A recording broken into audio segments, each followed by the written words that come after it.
네, 고성국 칼럼입니다. 오늘은 윤석열 대통령한테 제가 이런 주문을 하고 싶습니다. 국가 목표를 제시하라.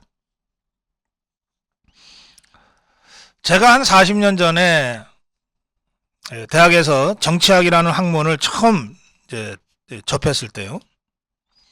그때 우리 선생님들이 정말 귀에 못이 박히도록 가르쳐 주신 게 있어요. 국가란 무엇인가? 국가는 무엇을 하는 존재인가? 정치학은 권력을 다루는 학문이고, 권력은 국가 권력이 핵심이니까 결국은 정치학은 국가를 다루는 학문이다. 그러면 국가가 뭔지는 알고, 정치가 뭔지는 알고 너네가 공부를 해야 되지 않냐? 이렇게 정말 귀에 못이 박히도록 국가의 역할에 대해서 강조 설명을 해 주셨어요. 그 40년 전에 배웠던 그 국가의 역할, 그걸 제가 이 40년 후에 이게 정치 평론하면서 다시 이 말씀을 이제 드리고 있습니다. 국가의 역할이라고 하는 것은요, 국가의 역할이라고 하는 것은 크게 네 가지입니다. 크게 네 가지인데, 하나는 국민 통합입니다. 국민 통합. 하나의 나라를 어쨌든 만들어내는 것이 국가의 역할입니다. 특히 다원화 사회로 가면서 다양한 이해관계로 갈등이 벌어지고 크리비지, 분열이 생기잖아요. 이걸 하나로 엮어내고 통합해내는 것이 국가의 역할이라는 거예요. 그래서 모든 대통령들은 늘 취임사에 대한민국 국민 전체의 대통령을 하겠다, 이렇게 선언하는 거예요. 나를 찍지 않은 국민의 대통령까지 하겠다. 나를 찍지 않은 국민들의 뜻도 받들겠다. 통합을 위해서 하는 거예요. 그렇게 행동하는가는 변론이고, 그렇게 생각하고 그렇게 움직이는 거예요. 그것이 통합입니다. 인테그레이션. 두 번째는 목표 제시입니다.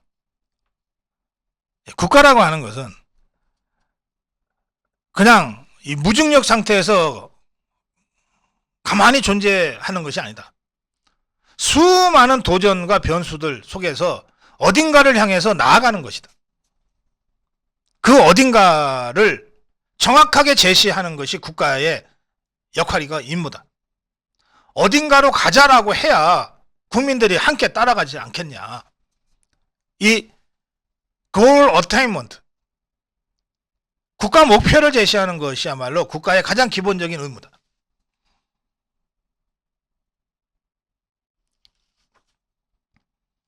세 번째가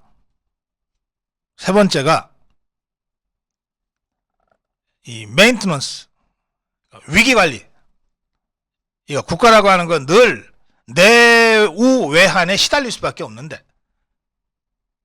그 위기를 어떻게 잘 관리해서 극복해서 공동체가 해체되지 않고 앞으로 나가게끔 할 것인지가 국가의 끊임없는 역할 중에 하나다.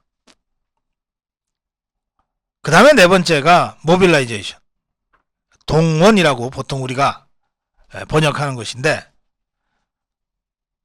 역량을 결집하고 동원할 수 있는 역할을 국가가 해야 된다. 예컨대 IMF 때는 IMF 위기 극복을 하기 위해서 국민 역량을 총동원할 수 있어야 되고, 지난번 수재와 같은 천재지변 때는 그 수재를 극복하기 위해서 국가 역량을 총동원할 수 있어야 된다는 거예요.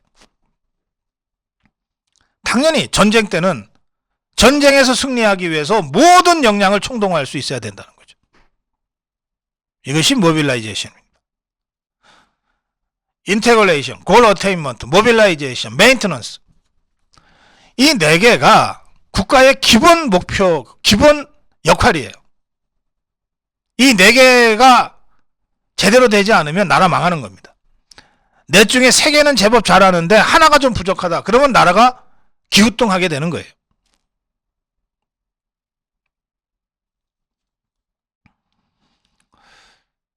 저는 윤석열 대통령이 이 네 가지 역할 중에 인테그레이션, 국민 통합 기능, 국민 통합이라고 하는 그 역할은 정확하게 아주 투철하게 인식하고 있다고 생각해요. 그러니까 대선 때도 그렇게 호남 5.18 묘지를 몇 번이고 찾아가서 우리 정치의 가장 힘든 이 지역 갈등 문제를 해소하기 위해서 노력하지 않았습니까? 또 지금도 국민통합위원회를 가동하고 있잖아요. 제대로 될지 안 될지는 또 다른 문제지만 적어도 생각만은, 윤석열 대통령의 생각만은 국민통합이라고 하는 것을 한시도 놓치지 않겠다. 이거 확실합니다. 이걸 하는데 시간이 많이 걸리죠. 저는 그래서 이 국가의 4가지 역할 중에 국민통합, 인테그레이션은 저는 크게 걱정하지 않습니다. 너무나 상식적인 이 얘기를 제가 하는 것은 문재인 5년은 아예 대놓고 인테그레이션을 부정했던 정권이었다는 겁니다. 문재인 정권 대놓고 국민을 적폐 세력이라고 몰고 사법 처리하고 괴멸시켜야 될 세력이라고 하고 그렇게 국민을 분열시켰잖아요. 갈라치기를 했잖아요. 이 문재인 좌파 5년에 비해서 윤석열 대통령의 국민 통합 의지는 분명하다. 확실하다. 그렇게 제가 강조하는 겁니다. 그러니까 두 번째가 goal attainment, 목표 제시인데 이것도 있어요. 있는데 이게 국민들한테 체감되지 못하고 있어서 문제라는 거예요. 자, 한번 봅시다. 역대 대통령, 역대 정권이 이 goal attainment, 목표를 어떻게 제시했냐? 박정희 대통령 잘 살아보세요라고 제시했어요. 잘 살아보세요. 이승만 대통령 뭐 기독교 입국론이건 뭐건 간에 어쨌든 자유민주주의 국가를 수립해야 되겠다.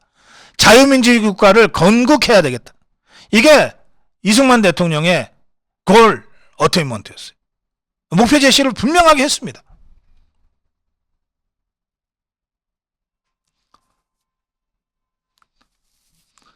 김영삼 대통령 문민개혁 뭐 달리 설명할 필요도 없잖아요. 그 국가 목표가 분명하게 딱 제시가 되잖아요.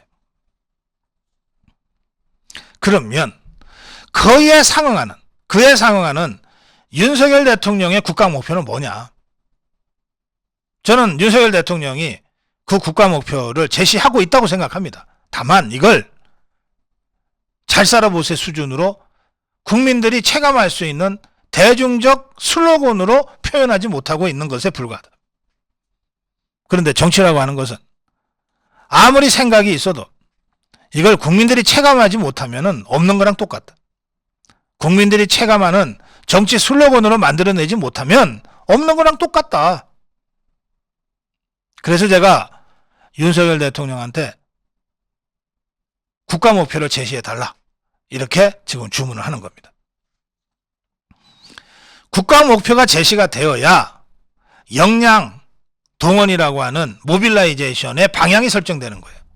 국가 목표가 제시되지 않는데 국민 역량을 동원해서 어떤 방향으로 동원해야 될지도 모르면서 어떻게 동원을 합니까? 국가 목표가 제시가 되어야 그 목표에 부합하게 국민 동원이 가능해지는 거예요. 자원의 동원이 가능해지는 거예요. 그리고 그런 방향으로 국가가 힘차게 움직여야 그 과정에서 발생하는 위기에 대한 관리가 시작되는 거예요. 메인테너스가 그때 비로소 의미를 갖는 거예요. 그래서 저는 국가 목표가 지금 윤석열 정부가 해야 될 제일 중요한 일이다. 이렇게 생각하는 겁니다. 어제 김병준 위원장이 윤석열 대통령은 레짐 체인지를 얘기했는데 그걸 알아듣는 자가 없는 것 같다. 이렇게 통탄했어요. 저도 김병준 위원장의 문제의식과 같습니다. 제가 여러 차례 윤석열 대통령의 리더십의 첫 번째 가장 중요한 특징은 철학이 있는 리더다라고 하는 점을 대통령 선거 때부터 말씀드려 왔습니다. 그러면서 윤석열이라는 정치인을 이해하려면 적어도 세 가지 중요 문건은 확실하게 소화시켜야 한다. 첫째가 검찰총장 취임사. 두 번째가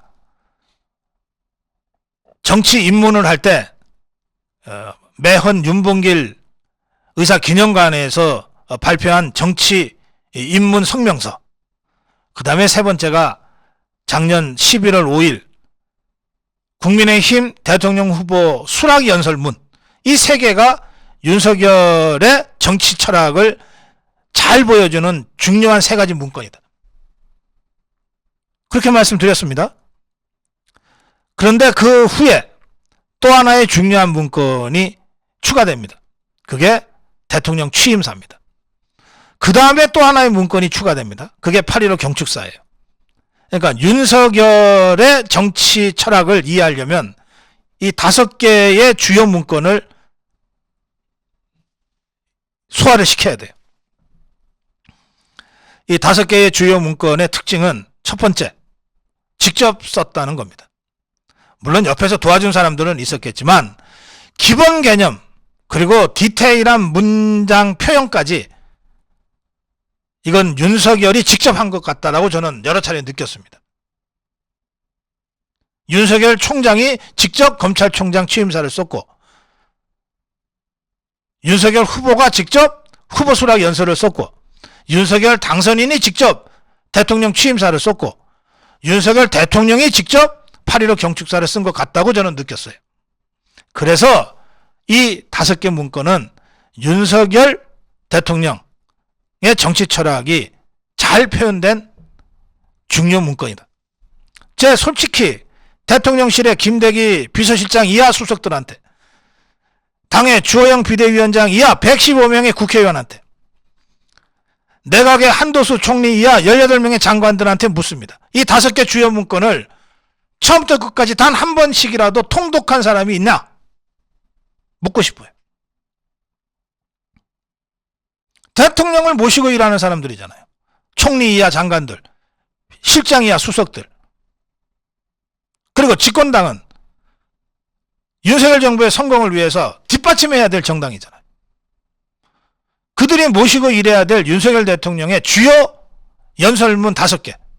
이걸 제대로 한 번씩이라도 통독한 사람들이 있냐 이거예요. 두 번째, 이 5개 문서에 일관되게 흐르는 컨셉이 있어요. 일관됩니다. 그게 뭐냐? 자유입니다. 자유예요. 그러니까 윤석열 대통령의 가장 핵심적인 정치 철학은 자유입니다. 그러면 윤석열 정부의 모든 국정 운영과 비전도 이 자유로부터 시작돼야 되는 거예요. 우리가 그런 사람을 대통령으로 뽑아놨어요. 대통령 비서실은 그런 사람을 대통령으로 모시고 일하고 있다고 지금. 그러니 윤석열 정부의 모든 국정 비전의 한가운데 핵심에 자리 잡아야 될 개념이 자유라는 거예요.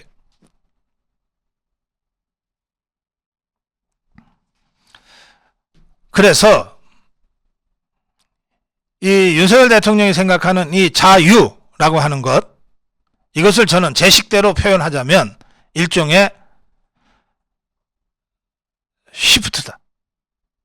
시대적 전환이다. 김병준 위원장은 레짐 체인지라고 얘기했고 저는 시프트, 시대 전환이라고 지금 설명합니다. 어디로부터 어디로의 레짐 체인지냐? 어디로부터 어디로의 시대 전환이냐? 지금까지의 국가주도 개발, 국가주도 근대화, 국가주도 산업화, 국가주도 민주화로부터 이제는 자유시민 주도의 새로운 사회, 자유시민 주도의 새로운 시대로의 전환을 윤석열 대통령은 꿈꾸고 있는 것이다. 이 거대 담론을 이해하지 못하면 윤석열 정부의 국가 비전을, 윤석열 정부의 골 어테인먼트, 국가 목표를 제대로 정립하고 슬로건화 할 수가 없다.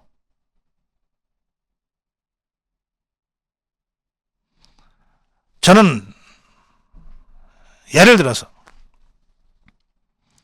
윤석열 대통령의 이런 이 생각과 철학과 이념적 지향을 가설적으로 자유시민 국가론이라고 부르고 좀 설명을 하고 싶어요. 자유시민 국가론.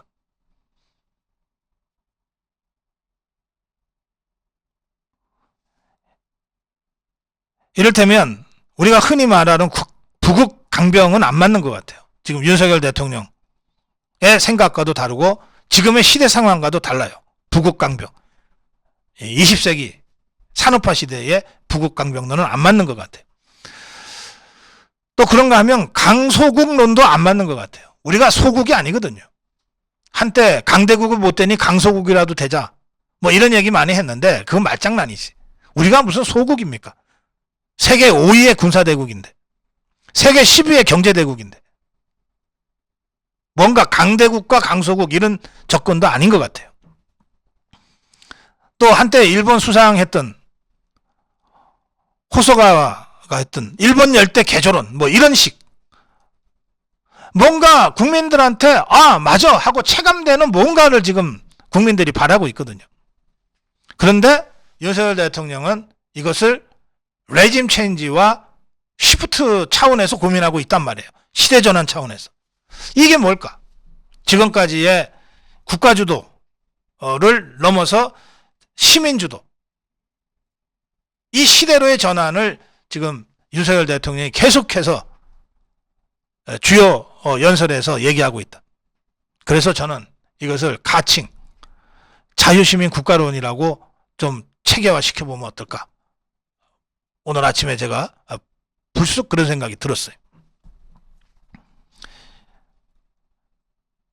자유시민이 주인이 되고 국가는 충실하게 가이드하고 서번트하는 그런 형태의 자유주의 철학이 꼽히는 나라를 윤석열 대통령이 꿈꾸고 있는 것 아니냐. 그러면 이런 대통령의 생각을 국가경영 비전 차원으로 빚어내는 것이 실무자들의 일이에요.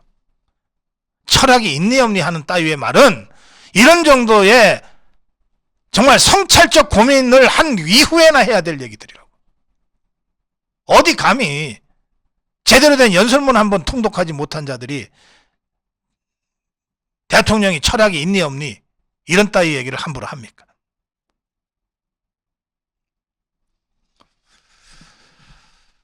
네, 윤석열 대통령에게